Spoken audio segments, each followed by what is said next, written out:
Belum menjalani masa tahanan, tapi relawan Jokowi sudah minta amnesti diberikan untuk Sylvester Matutina, terpidana kasus fitnah Yusuf Kala tahun 2018. Bisakah amnesti diberikan? Kita bahas bersama Wakil Ketua Umum Projo Freddy Damanik dan pakar hukum tata negara Refli Harun. Selamat petang semuanya. Selamat petang. Selamat petang. Saya mau ke Bung Refli dulu. Bung Refli, sebenarnya ini adalah permintaan yang logis secara hukum kah? Ya tentu kalau kita bicara logis ya logis saja, namanya mereka yang dipidana ya tentu ada harapan dapat gerasi, amnesti, atau kalau sudah menjalani pidana rehabilitasi sehingga tidak terhalang untuk bekerja atau mendapatkan jabatan-jabatan publik. Cuman memang tentu kan kita juga harus melihat mereka yang dapat amnesti itu apa kriterianya, mereka yang mendapatkan abolisi apa kriterianya. Dalam kasus Tom Lembong misalnya, kenapa dia dapat abolisi? Karena peradilannya sesat, seperti yang saya katakan. Nah, kalau untuk kasus Sylvester? Dalam kasus Hasto dan Sylvester, pidananya ada. Dalam kasus Hasto kan pidananya itu dianggap ada sehingga yang dikasih adalah amnesti. Nah, dalam kasus Sylvester, bukan hanya ada, tetapi sudah inkrah, sudah berkekuatan hukum tetap. Tapi apakah orang yang sudah berkekuatan hukum tetap dapat mendapatkan amnesti? Bisa saja, tetapi umumnya ya itu borongan amnesti itu ya. Dan yang kedua biasanya ya mereka yang sudah menjalani pidananya, entah pidananya barangkali tinggal separuh lagi atau tinggal sebentar lagi, atau seperti Gus Nur yang sudah dibebaskan bebas bersyarat dan akhirnya dapat amnesti sehingga dia tidak lagi bebas bersyarat tapi bebas murni. Nah, kalau ini belum dieksekusi tapi minta amnesti, memungkinkan nggak? Menurut saya orang akan bicara rasa keadilan kan. Ada sebuah putusan hukum yang belum dijalankan tetapi sudah meminta pengampunan. Kan ibaratnya kewajiban untuk menjalani penahanan itu belum dilaksanakan, tetapi sudah mau minta ampunan. Ini dari kacamata keadilan masyarakat kan agak jomplang jadinya. Tapi kalau yang bersangkutan mau minta amnesti ya itu hak yang bersangkutan, kan kita tidak bisa menghalangi orang minta amnesti, namanya minta. Oke, soal dikabulkan atau tidak ya itu soal itu terserah Presiden dan DPR. Oke, kita tanya dulu ke Bung Freddy. Bung Freddy, kalau misalnya belum dieksekusi tapi misalnya udah minta amnesti, ada kekhawatiran persepsi publik akan menjadi buruk ke Sylvester? Ya, pertama yang disampaikan Bang Refli tadi, setahu saya nih, kalau saya Alpa, mohon dikoreksi, setahu saya nggak ada pengaturan juga seperti itu bahwa kasus yang bisa diamnesti sudah inkrah atau belum inkrah, dan memang sangat terbatas aturan memang mengenai amnesti ini ya. Ada pertama Undang-Undang Dasar, kalau nggak salah, kemudian turun Undang-Undang Darurat, itu juga hanya bicara sepintas begitu aja apa itu amnesti, itu yang pertama. Yang kedua, kenapa saya sampaikan usulan tersebut, memang ya ini momentumnya kemarin sudah keluar, katakanlah tadi rombongan pertama ya pada tanggal 1 Agustus kemarin ya, dalam rangka seperti yang disampaikan Pak Menteri atau Bang Dasko juga, dalam rangka hari kemerdekaan kita. Biasa memang ya setiap bulan-bulan Agustus itu dikeluarkan semacam pengampunan seperti ini, itu hak prerogatif presiden itu. Yang kedua, kemudian kasusnya ya ini juga kasusnya mirip-mirip kasus yang berkaitan dengan politik, kasus yang berkaitan dengan kebebasan ekspresi di politik, hukum, kebebasan ekspresi. Nah, ini yang sering sekali menjadi perdebatan kita. Ya, kemudian yang berikutnya ada presiden, ya, ada presiden yang baru saja ini yang kemarin dikeluarkan rombongan pertama. Itu Ongen itu belum dieksekusi. Udah inkrah tapi belum dieksekusi. Ada presiden, ada contohnya. Nah, mungkin juga masih ada beberapa kasus yang seperti itu, yang sampai saat ini sudah di Mahkamah Agung, ya belum dieksekusi.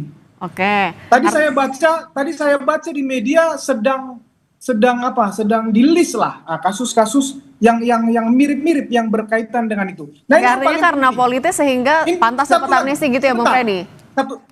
Satu lagi sebentar. Nah, yang paling paling dasar pokoknya mendasari adalah ini memang program Prabowo Gibran dalam konteks membenahi lapas kita yang begitu sangat over, ya begitu over sehingga memang harus dikurangi, ya sangat sudah tidak manusiawi. Demikian.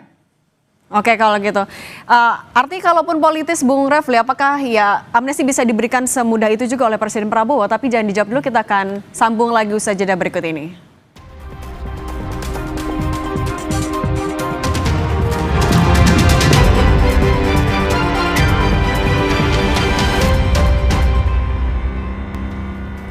Kita lanjutkan lagi dialog bersama Bung Freddy dan Bung Refli Harun. Bung Freddy, artinya mau menegaskan pernyataan Anda sebelumnya, Anda meyakini ada politisasi juga dalam kasus Bung Sylvester? Suaranya masih di mute, Bung Freddy? Bukan saya mengatakan politisasi, tapi faktanya kasusnya ini mirip berkaitan dengan politik. Pada saat itu Pak JK sedang berkuasa sebagai wapres. Dan konteksnya saudara Sylvester itu ya sedang demo juga sama menyampaikan aspirasi kebebasan ekspresi. Ya saya tidak membahas kasusnya, ya saya tidak membahas benar atau salah kan begitu, unsurnya terpenuhi atau tidak. Faktanya dia sudah divonis. Itu yang menjadi pokoknya saya. Tetapi sekali lagi ada presiden, ya Ongen. Saya nggak tahu untuk Jumhur Hidayat,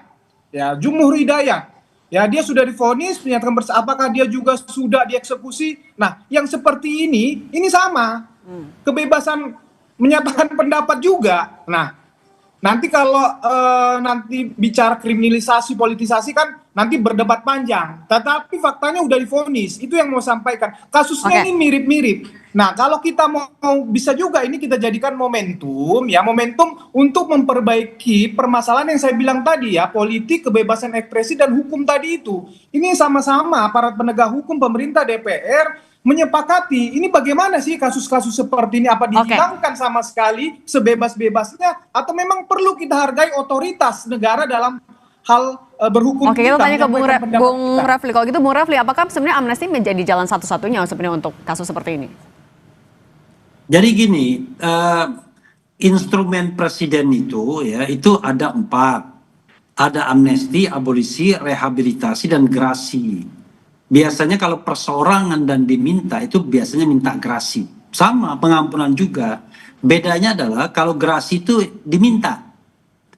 Kalau amnesti itu bisa inisiatif dari presiden. Jadi presiden misalnya ada kebijakan karena overload lapas kita, dan kemudian ada kebijakan-kebijakan misalnya pengguna narkoba seharusnya tidak perlu dihukum tetapi direhabilitasi misalnya, maka kemudian dia memberikan amnesti. Atau ada masalah politik, dulu ada GAM misalnya, kemudian ada peristiwa makar dan lain sebagainya. Jadi memang itu kewenangan presiden. Tetapi kalau permintaan pribadi itu gerasi. Jadi gerasi itu satu-satu minta setelah putusannya inkrah. Cuma sekali lagi ya, satu-satunya menurut saya poin negatif dalam kasus Sylvester ini adalah kasus ini didiamkan selama 6 tahun setelah berkekuatan hukum tetap inkrah.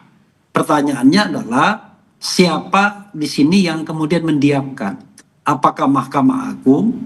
Apakah kejaksaan, ya kan? Dan tentu kalau yang bersangkutan merasa berkepentingan untuk tidak dieksekusi kan. Tetapi intinya adalah maka saya khawatir akan ada modus yang sama di kemudian hari. Jadi kalau ada putusan yang berkekuatan hukum tetap seperti ini dan kebetulan belum menjalani masa tahanan, ya dibiarkan saja. Misalnya analisa Anda apa? Kenapa bisa sampai 6 tahun didiamkan?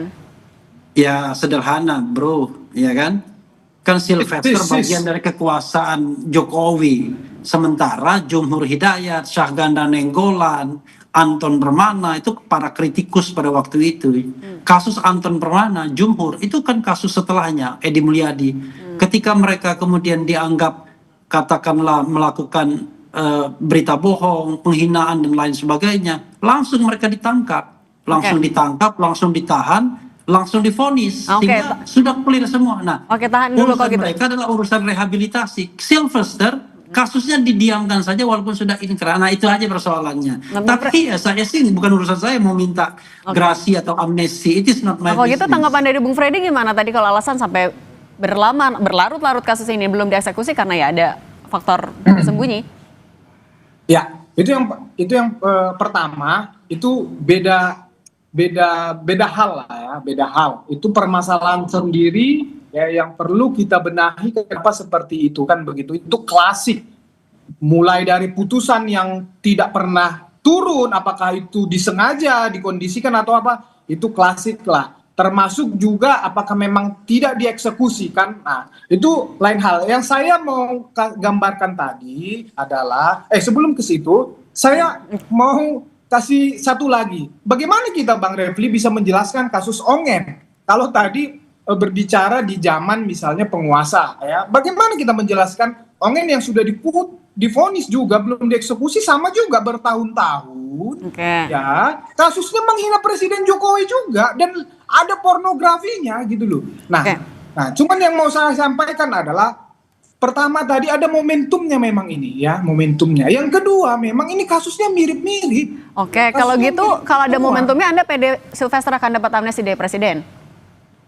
Ya kita seperti kata Bang Refli, kita mengajukan permohonan mudah-mudahan ada kloter kedua. Ini 17 Agustus, bulan Agustus ini bulan baik belum lewat. Mudah-mudahan kita berharap ada kloter kedua. Itu aja sih. Kalau gitu Bung Freddy dan Bung Refli Harun, terima kasih sudah berbagi bersama kami di Kompas Petang. Saya selalu semuanya ya. Terima